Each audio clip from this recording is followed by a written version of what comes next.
கர்த்தருடைய நாம மகிமைப்படுவதாக. இன்றைய தியானத்துக்கான வசனம் 1 யோவான் 5வது அதிகாரம் 4வது வசனம்.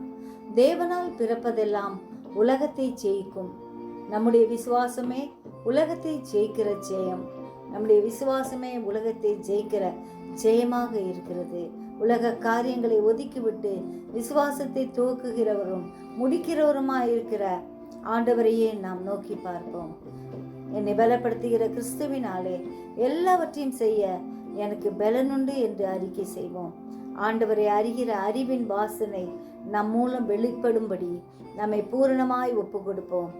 ஆண்டவரை பிரதிபலிக்கும் கண்ணாடிகளாய் வாழ கர்த்தர்தாமே நமக்கு வேண்டிய கிருபையை அனுதினமும் கட்டளையிடுவாராக. ஜெபிப்போமா. ஜீவிக்கிறதான் இயேசுவே, இந்த அருமையான நாளுக்காய் நன்றியோடு ஸ்தோத்திரிக்கிறோம். எங்களுக்கு வேண்டிய கிருபைகளையும் பலனையும் கட்டளையிடுகிற ஆவியானவர் ஆண்டவரே, நீர் எங்களோடு இருந்து வழிநடத்தும்படியாய் ஜெபிக்கிறோம் ஐயா.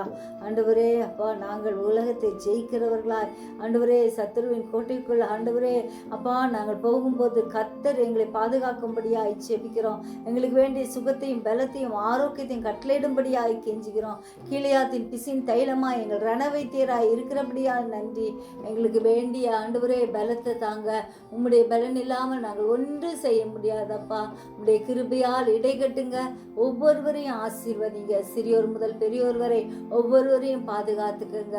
தூரத்திலும் சமீபத்திலும் இருக்கும் உம்முடைய பிள்ளைகளை கர்த்தர்தாமே வேலியடைத்து பாதுகாக்கும்படியாய் கெஞ்சுகிறோம். என் கிருபை உனக்கு போதும் என்று சொன்ன தேவனே, உங்க கிருபை எங்களுக்கு போதுமானதா இருக்கிறபடியால் நன்றி.